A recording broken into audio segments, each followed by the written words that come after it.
नमस्कार दोस्तों, स्वागत है आपके अपने चैनल लर्निंग प्लेटफॉर्म में। आज हम केमिस्ट्री का एक महत्वपूर्ण चैप्टर हाइड्रोजन देखेंगे। एनसीईआरटी का ये इम्पोर्टेंट चैप्टर है। तो वीडियो शुरू करते हैं। हाइड्रोजन को हम 2 वीडियोस में कंप्लीट करेंगे। तो पहली वीडियो स्टार्ट करते हैं।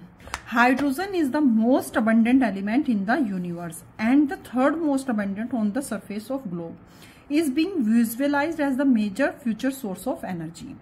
तो हाइड्रोजन जो हमारा होता है वो मोस्ट अबंडेंट एलिमेंट है हमारी यूनिवर्स में and the surface of the globe, और विजुअलाइज है और हमारी सबसे important future source of energy है। As you all of know that the atomic structures of the hydrogen is very simple because it has the atomic number 1. In atomic form, it consists only 1 proton and 1 neutron. It means 1 proton and 1 neutron इसके पास होता है। However, in elemental only exists as the diatomic molecules and it is called dihydrogen. It forms more compounds than any other element. यह सभी से मिलकर, सभी compound से मिलकर बहुत सारे एलिमेंट बनाता है। अब now we have to understand about the position of hydrogen in the periodic table. तो हाइड्रोजन की, as we know all of know that the hydrogen is the first element in the periodic table. जैसा कि हम सभी जानते हैं कि अब हम ये position of hydrogen in the periodic table. Hydrogen is the first element in the periodic table. Its placement in the periodic table has been subject of discussion in the past. पहले से ही इसका डिस्कशन के लिए, इसके table मतलब placement के लिए argument discussion चलता आया है। As you know that elements in the periodic table are arranged in according to the electronic configuration. As we all of know that the every elements in the periodic tables are arranged in the electronic configuration. Electronic विन्यास के आधार पर हम वहां पर elements को arrange किया गया है।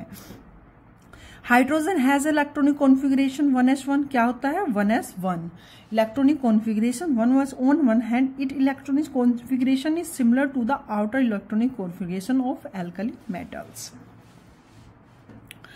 तो इसको हमारी जो पोजीशन है इसकी first element in the periodic table है, और ये हमारे जो भी कितने भी एलिमेंट हैं सबका इलेक्ट्रॉनिक कॉन्फ़िगरेशन के अकॉर्डिंग अरेंजमेंट किया गया है।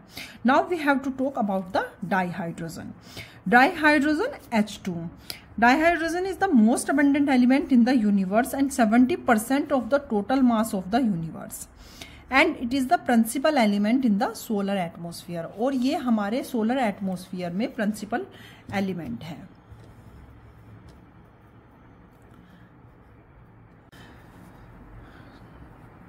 Isotopes of hydrogen. Hydrogen has 3 isotopes, protium, deuterium, ट्राइटिरियम।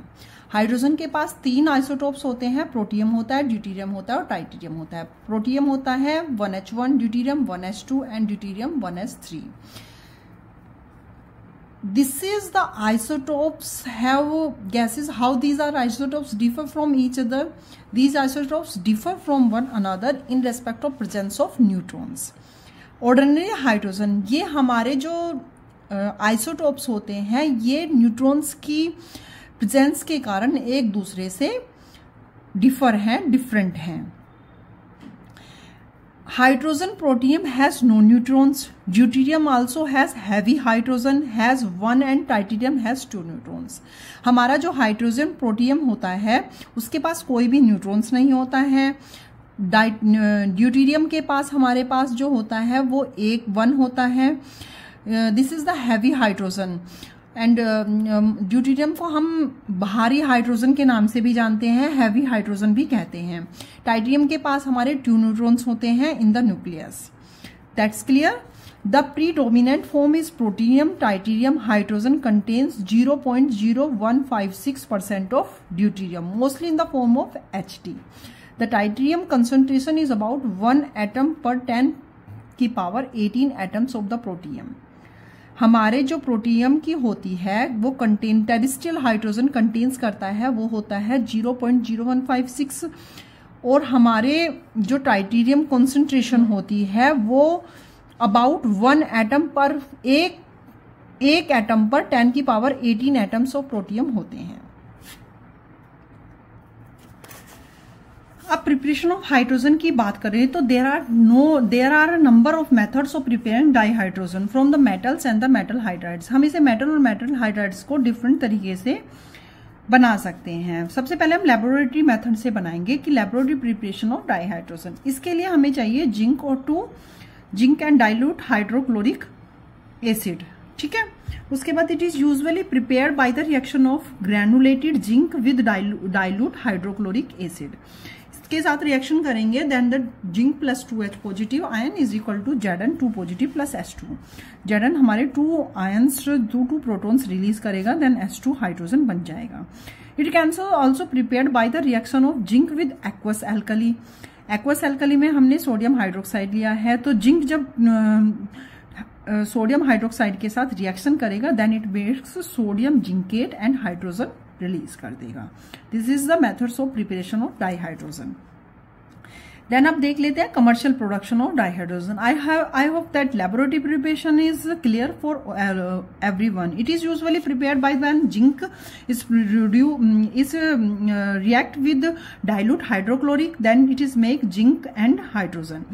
When it is prepared by the reaction of zinc with aqueous alkali, then it is make zincate and sodium zincate and hydrogen release करेगा। अब commercial production of dihydrogen देख लेते हैं। Commercial में हमारा क्या होगा कि कमर्शियल में हम कैसे बनाएंगे इसको देख लेते हैं। Commercial the commonly use process are outlined below. Electrolysis of acidified water using the platinum electrodes giving hydrogen. जब वाटर को हम इलेक्ट्रोलाइसिस करते हैं then it is make hydrogen and oxygen. High purity dihydrogen is obtained by the electrolysis warm aqueous barium hydroxide solution between the nickel electrodes.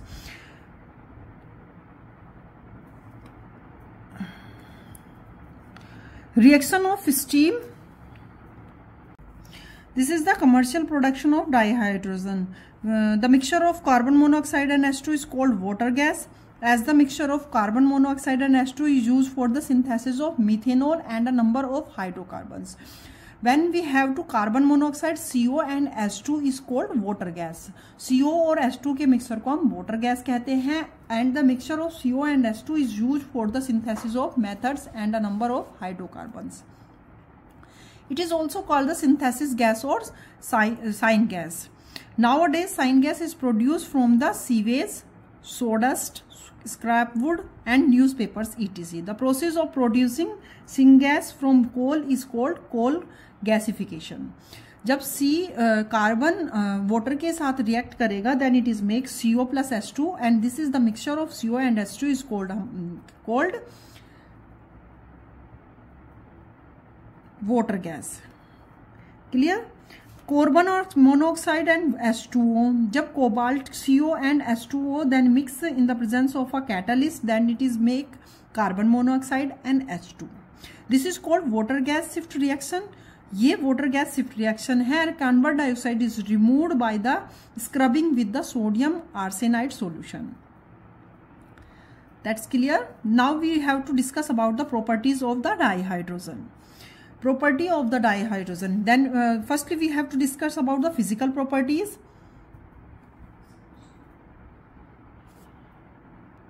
Now we have the physical properties. Dihydrogen is the colorless, odorless, tasteless combustion gas. It is lighter than air and insoluble in water. यह बहुत हल्की gas है और water में insoluble है. Its other physical properties along with those of the deuterium are the given table में हमारा discuss किया गया है. Now we have to discuss about the chemical properties. The chemical behaviour of the dihydrogen is determined to a large extent by the bond dissociation. Chemical properties में reaction with halogens. It reacts with halogens chlorine, bromine, iodine, that is fluorine, that is the halogens. Halogens के साथ react करती है then its makes halides. When it reacts with Cl2 then it's make hydrogen chloride. Then it's react bromine, that is the bromine hydride. That means when it reacts with the halogens that makes hydrogen halide. When the reaction with fluorine occurs even in the dark with iodine, it requires a catalyst. जब ये iodine के साथ react करेगी, then it's require a catalyst. Reaction with dioxygen. It reacts with the dioxygen to form water. The reaction is highly exothermic. When hydrogen reacts with oxygen, then it makes water. Reaction with dinitrogen. When it's react with nitrogen, then it's make ammonia. NH3. This is the method for manufacturing of ammonia by the Haber process, and this is called Haber process. जब hydrogen nitrogen के साथ reaction करती है, then it makes ammonia, and this process called Haber process.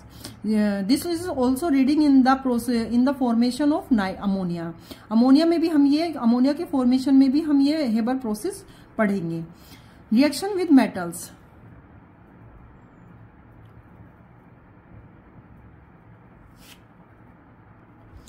Reaction with metals. With many metals, it combines at a high temperature to yield the corresponding hydrides. When hydrogen reacts with metals, then it makes the hydrides, where M is an alkali metal. कोई भी हो सकता है alkali metal. Reaction with the metal ions and the metal oxides. When it is react with metals, then it is make the metal oxides. It reduces some metal ions in the aqueous solution and oxides of metals, less active than the iron. Then the H2 plus Pd के साथ reaction करेगा, then it picks and make the hydride, make the oxides. Reaction with organic compounds. When it reacts with the organic compounds, when it reacts with many organic compounds in the presence of a catalyst to give useful hydrogenated products of commercial importance. For example, hydrogenation of vegetable oils using the nickel as a catalyst gives edible fats. When it is react hydroformylation of olefins yields aldehydes, which further undergo reduction to give alcohols. Clear? Now come to the point of uses of dihydrogen. The largest single uses of dihydrogen is the synthesis of ammonia. We have to read it by the Haber process. Dihydrogen is used in the manufacture of vanaspati fat by the hydrogenation of the polyunsaturated vegetable oils. तो हमारा ये ammonia बनाने में use होता है, vegetables oils बनाने में use होता है, and by the hydrogenation process, and it is used in the manufacture of bulk organic chemicals. बनाने में यूज होता है. It is widely used for the manufacture of metal hydrides. वो जो फर्स्ट में हमने बनाया था, हेलाइड्स बनाने में यूज होता है. It is used for preparation of hydrogen chloride. Halides में हमने क्लोरीन के साथ रिएक्शन करेंगे, then it makes hydrogen chlorides. तो अमोनिया बनाने में यूज होता है. हाइड्रोजिनेशन प्रोजेक्ट्स में हमारा वनस्पति फैट बनाने में यूज होता है. It is for bulk of organic chemicals बनाने में यूज होता है, and hydrides metal hydrides and the hydrogen chloride बनाने में यूज होता है. In manufacturing it is use reduce heavy metal oxides to the metals. Metallurgical process के लिए हम हैवी मेटल्स को ऑक्साइड बनाने में हैवी मेटल्स ऑक्साइड्स को मेटल बनाने में यूज करते हैं. It is used as a rocket fuel in the space research. Rocket fuel में यूज किया जाता है. Dihydrogen is use in the fuel cells for the generating electrical energy. Electrical energy बनाने में भी यूज किया जाता है. That is the uses of the dihydrogen. We have to cover uses of dihydrogen in this video, and in other video we have to discuss about the whole chapter.